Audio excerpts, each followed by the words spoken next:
So it's around 1993-ish. I'm 22. I'm in the military stationed at Travis Air Force Base. I'm not flying. I'm bored, broke, and listening to the radio when the DJ yells, caller number 10 wins a free vacation to Ensenada. I actually win. Months before I travel, I get all the info I need. I pay the taxes and the fees not included in the price. And after much planning, I drive the many-hour trip to the hotel in San Diego. The morning of, me and the other winners boarded a shuttle bus to the port. Joining us is the host who organized the contest. We arrive at the marina, and this should have been the first red flag. The cruise ship is more like a ferry boat. The host gets off the bus, talks with some official-looking person, gets agitated, and then comes back on board and tells us we're free to board. The day cruise to Ensenada was uneventful. It wasn't great, but we arrived there safely. When we arrived, there was no bus to pick us up to take us to the hotel. Instead, we were left wondering what to do.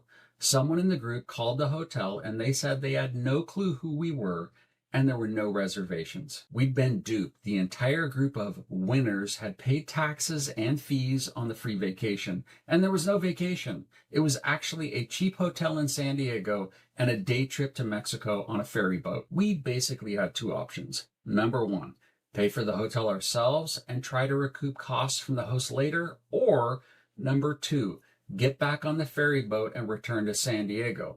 The main issue being our return tickets were for a different day, and the hotel in San Diego was also reserved for a different day upon our return. Being broke, there was only option two for me. After we pled with the ship captain to honor the future tickets, most took the trip back to San Diego, but the hotel would not honor the future reservations, so those that chose to sail back early had to pay for their own rooms. I forget exactly what happened in the aftermath. I think some people on the cruise sued and they eventually got a little bit of their money back, but definitely not the full amount. That trip, I learned two things. Sometimes free doesn't mean free, and scams can happen, even to those in the military. Fast forward to last week. I'm shopping cruises and vacation deals on Black Friday.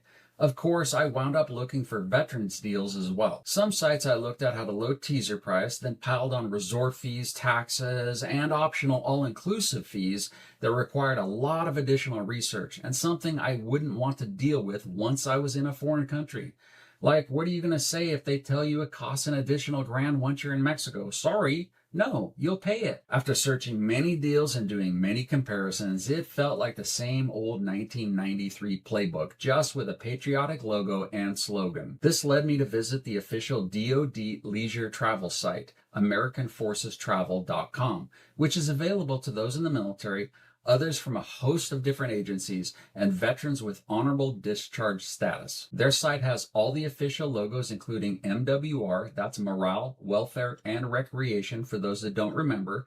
It requires an official DoD ID or a login check through the DEERS network using your last four name and birthday. Once logged in, I decided to compare trip costs between the official site and others available to anyone. Test number one, a 7-night Caribbean cruise on Royal Caribbean. The AmericanForcesTravel.com interior room with all gratuities and trip protection added came to $3767.08.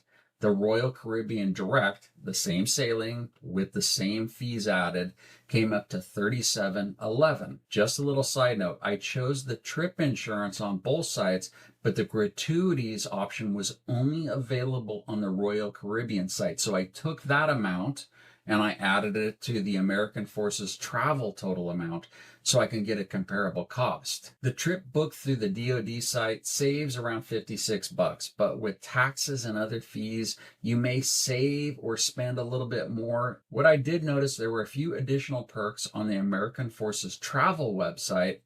$1,000 online spending with your cruise as part of a You Earned It promotion, which was not available on the Royal Caribbean site. Just understand that the entire price was comparable, but you did get a few different perks on the American Forces Travel for this specific cruise. When you're looking at the AmericanForcesTravel.com website, you will notice a Priceline.com logo.